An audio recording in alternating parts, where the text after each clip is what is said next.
Jada is back at it here to give everyone another Walking Dead Season 7 episode review video. But before I continue with that, it's extremely important if you're not caught up to the point where I am in rewatching or watching The Walking Dead that you take the initiative, pay attention to the episode title, which I'll put in the description.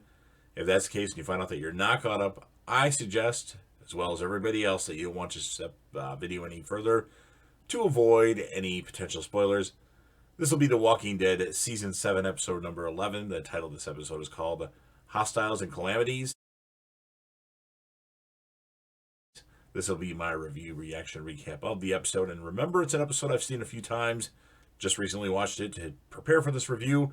And I'm also reviewing it due to the fact that they announced that Season 11 of The Walking Dead is going to be the final season of the main Walking Dead show.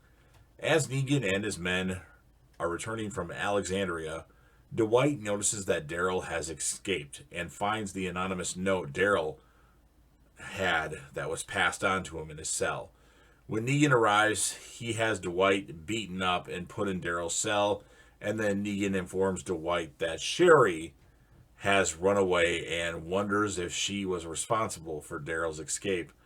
But he defends her, leading Negan to question Dwight's own loyalty. He orders Dwight to find and bring back Sherry. After being mended by Dr. Emmett Carson, Dwight leaves for his and Sherry's home before the apocalypse, having planned long ago to use it as a place to meet up should they get separated at any point. There he finds a farewell note from Sherry admitting to helping Daryl escape. Dwight returns to the sanctuary bitter. He's pretty pissed. This hasn't gone the way Dwight planned it. Meanwhile, Negan allows Eugene to settle into the sanctuary, being granted several amenities and privileges. When Negan asks him about his credentials, Eugene falls back on his old lies that he has multiple PhDs in biochemistry as well as microbiology. He also lies about being a member of the 10-person team at the Human Genome Project to fight weaponized diseases. Negan takes a liking to him, calls him Mr. Smarty Pants or Dr. Smarty Pants, which is hilarious, and then allows him to spend some time with his wives, Tanya, Frankie, and Amber.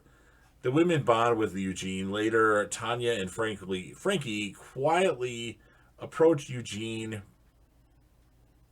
about making 2 poison capsules, explaining that Amber wants to commit suicide. Eugene reluctantly agrees.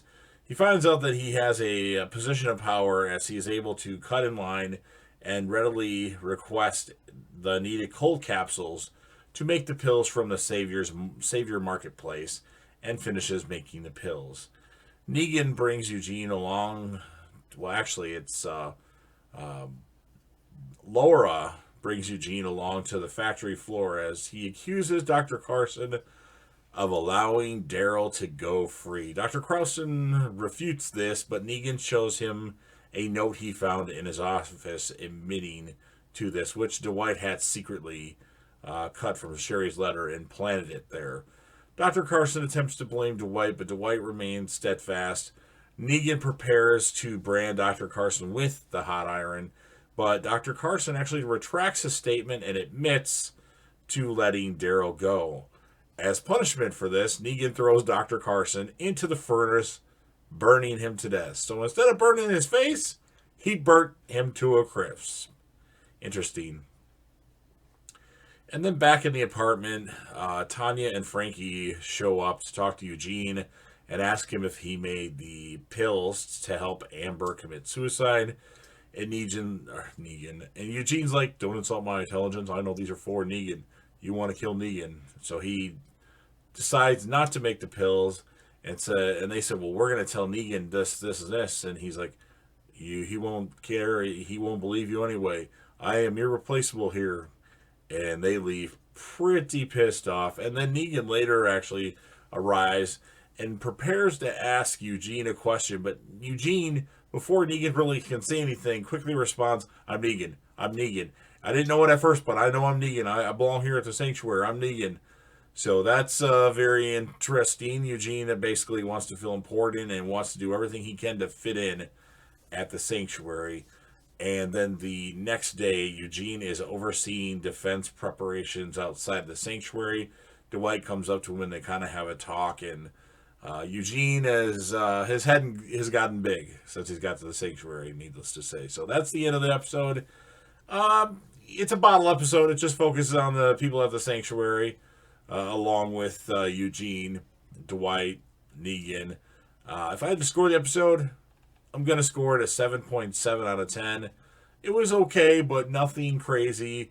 Even Negan killing Dr. Carson, that was something that we thought was going to happen anyway.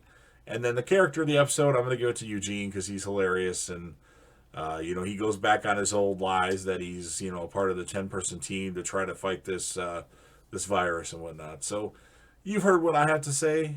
Now it's your turn. So if you're a fan of The Walking Dead and you like this episode, Hostiles and Calamities from Season 7, go ahead and smash that like button. And even if you don't like the episode, but you're a fan of The Walking Dead, hit the like button, show your support. That's what we need to do. If you know anybody that would be interested, go ahead and share the video with them. Don't forget to leave me a comment.